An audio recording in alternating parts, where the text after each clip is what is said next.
قابل قدر ناظرین، میں اس وقت سپریم کورٹ میں ہوں اور صدارتی ریفرنس ہو رہا ہے، تو ہم اس وقت سابق ڈپٹی اٹارنی جنرل جناب Chaudhry Abdul Khaliq Thind advocate supreme court of Pakistan سے اس بارے میں جانیں گے کہ آج جو ہیئرنگ ہو رہی ہے بارے میں کیا رائے ہے، اور وہ ہماری جو ہے رہنمائی کریں گے اس حوالے سے۔ جہاں تک صدارتی ریفرنس کا مطلب ہے کہ صدر پاکستان اسلامی جمہوریہ پاکستان نے ایک ریفرنس سپریم کورٹ بھیجا سماعت کے لیے، لیکن اس وقت صدر پاکستان کی جو خود سے پوزیشن وہ ہے کہ وہ آئین سے انحراف کر رہا ہے اور آئینی تقاضے پورے نہیں کر رہا، آئین کی ڈس اوبیڈینس کر رہا ہے۔ آپ نے دیکھا ہوگا کہ آج کیبنٹ نے حلف لیا ہے، جو منتخب وزیر اعظم تھے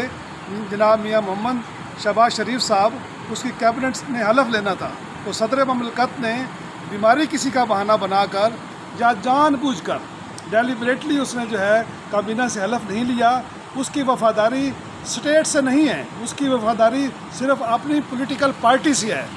لہٰذا آئین سے جو انحراف کرے گا اس کے خلاف تو بالکل آرٹیکل 6 کا جو ہے اطلاق ہوتا ہے، وہ کرنا چاہیے تھا۔ جہاں تک ریفرنس کا تعلق ہے، ریفرنس تو ابھی بے معنی ہو گیا ہے،